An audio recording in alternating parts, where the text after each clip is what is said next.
Hello students, let's start the chapter number 6, superposition of waves. Students, what do you know about the waves? What are the different types of waves? Which waves do you know? So, we are familiar with different waves like water waves, sound waves, light waves, mechanical waves, electromagnetic waves, etc. तर वेव्हचे वेगळे वेगळे प्रकार आहेत.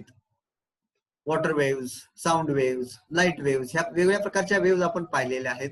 तर या वेव्हचे वर्गीकरण आपल्याला दोन प्रकारांमध्ये करता येईल. ह्या ज्या वेव्स आहेत, water wave, sound waves, light waves, यांचे वर्गीकरण आपल्याला दोन भागांमध्ये, दोन प्रकारांमध्ये करता येईल. त्यातील पहिला जो प्रकार आहे तो म्हणजे हा मेकॅनिकल वेव्स आणि दुसरा जो प्रकार आहे तो म्हणजे इलेक्ट्रोमॅग्नेटिक वेव्स. तर मेकॅनिकल वेव्स म्हणजेच काय? तर थोडक्यात the waves which require material medium for their propagation are mechanical waves. ज्या वेव्स प्रोपोगेट होण्यासाठी मीडियमची गरज असते, माध्यमाची गरज असते, हवा असेल, पाणी असेल किंवा इतर कोणतेही माध्यम, तर ज्या वेव्स प्रोपोगेट होण्यासाठी माध्यमाची गरज असते त्यांना मेकॅनिकल वेव्स असे म्हणतात. The waves which do not require material medium for their propagation are the electromagnetic waves. ज्या वेव्स प्रोपोगेट होण्यासाठी माध्यमाची गरज असत नाही अशा प्रकारच्या वेव्सना काय म्हणतात? Electromagnetic waves. Let's see about the mechanical waves. A mechanical wave is a disturbance. What is mechanical wave? Mechanical wave is a disturbance produced in an elastic medium. Mechanical wave म्हणजे एक डिस्टर्बन्स असतो की जो elastic medium मध्ये निर्माण केलेला असेल due to periodic vibrations of particles of the medium in which wave is traveling. So what is mechanical wave? Mechanical wave म्हणजेच पार्टिकलच्या पिरियडिक व्हायब्रेशन्स मुळे मीडियम मध्ये झालेला जो डिस्टर्बन्स आहे तो डिस्टर्बन्स म्हणजेच मेकॅनिकल वेव्ह. हा डिस्टर्बन्स त्या मीडियम मधून पुढे पुढे प्रोपोगेट होत असतो.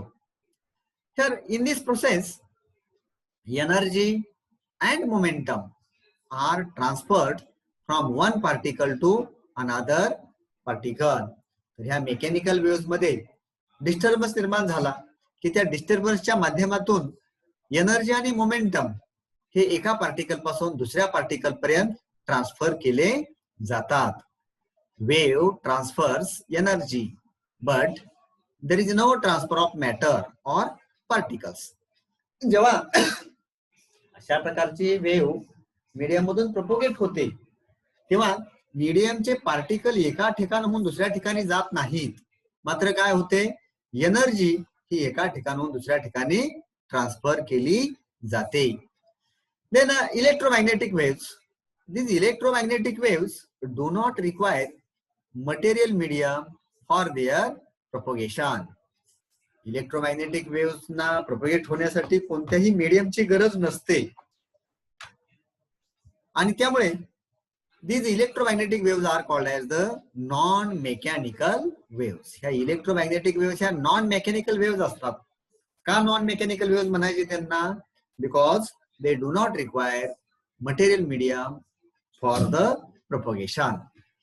We know sound waves which are the mechanical waves. आपल्याला sound waves माहित आहेत की ज्या मेकॅनिकल वेव्स आहेत. We have seen properties and various phenomena like echo, reverberation, Doppler effect related to these waves. तर मेकॅनिकल वेव्हचा हा एक साऊंड वेव्ह हा मेकॅनिकल वेव्स आहेत. त्यांच्या प्रॉपर्टीज किंवा काही वैशिष्ट्ये आपण पाहिलेले आहेत. इको, रिव्हर्बरेशन, डॉपलर इफेक्ट वगैरे वगैरे.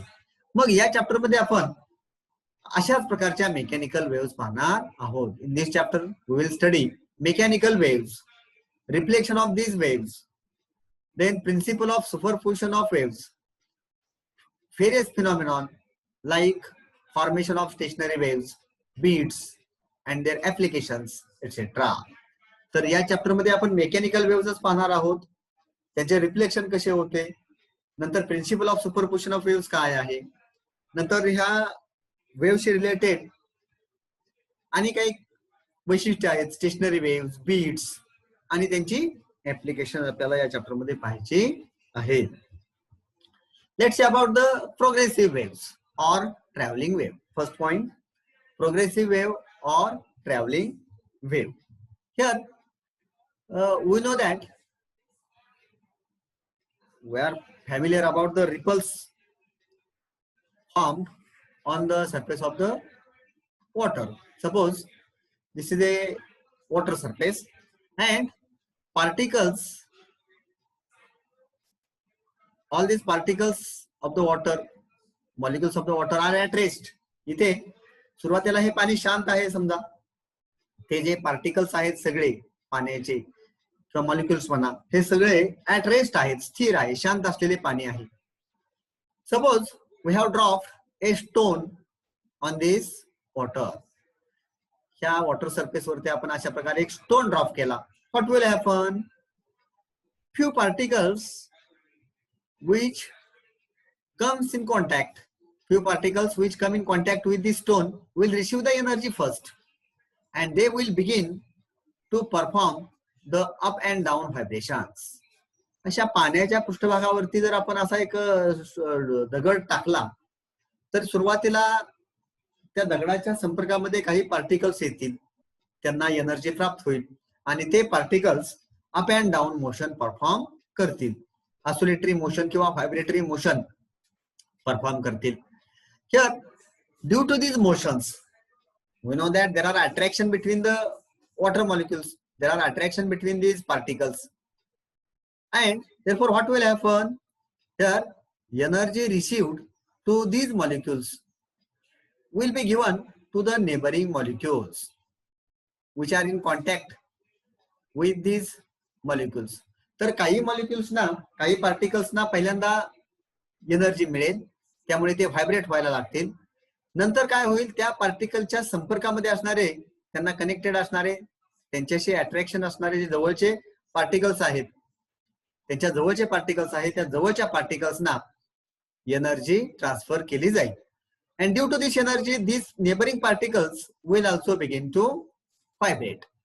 In this way some few particles will receive first energy, they will transfer their energy to the neighboring particles, then these particles will again transfer the energy to the neighboring particles. In this way energy will be transferred from one point to the another point.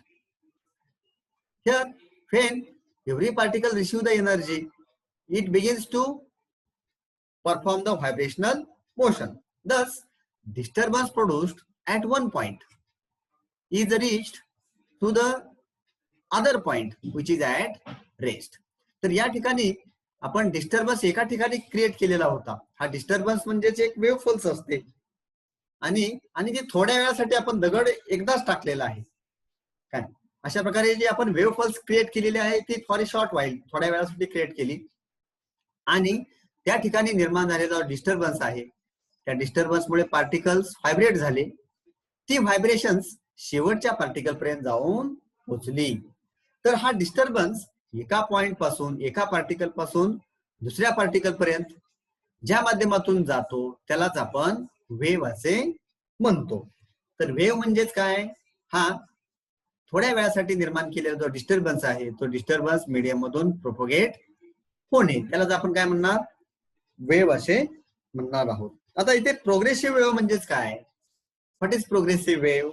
A wave in which the disturbance produced in the medium, the wave in which the disturbance produced in the medium travels in a given direction continuously, travels in a given direction continuously without any damping and obstruction from one particle to another is a progressive wave or traveling wave.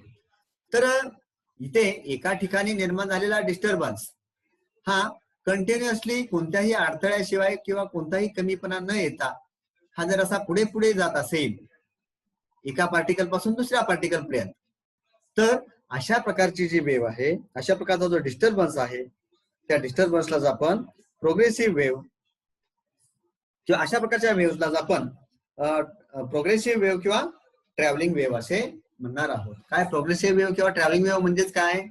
A wave in which disturbance produced in the medium travels in a given direction continuously without any damping or obstruction from one particle to another is a progressive wave or traveling wave. तर ज्या wave मध्ये एका ठिकाणी निर्माण केलेला disturbance सातत्याने पुढे पुढे कोणत्याही अडथळ्याशिवाय किंवा कोणत्याही डॅम्पिंग होण्याशिवाय एका पार्टिकल पासून दुसऱ्या पार्टिकल पर्यंत जातो, अशा प्रकारच्या वेव्हला प्रोग्रेसिव्ह वेव्ह किंवा ट्रॅव्हलिंग वेव्ह असे म्हणतात.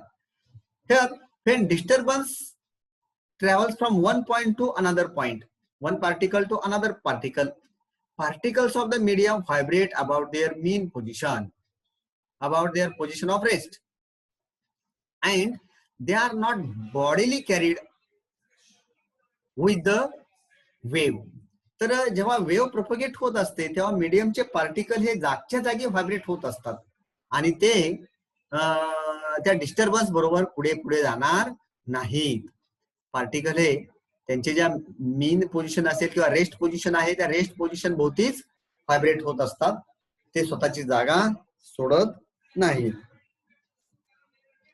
We have example of this progressive wave is the sound wave. Sound wave is also a pressure wave. And this pressure wave consists of compressions and rarefactions. And these compressions and rarefactions propagate along the direction of propagation of wave. तर या progressive वेव्हचं example म्हणून आपल्याला sound wave सांगता येईल. आणि sound wave समजा अशी चाललेली असेल त्या दिशेने, तर त्या साऊंड वेव्ह मध्ये आपल्याला अशा प्रकारची कॉम्प्रेशन्स भेटतात.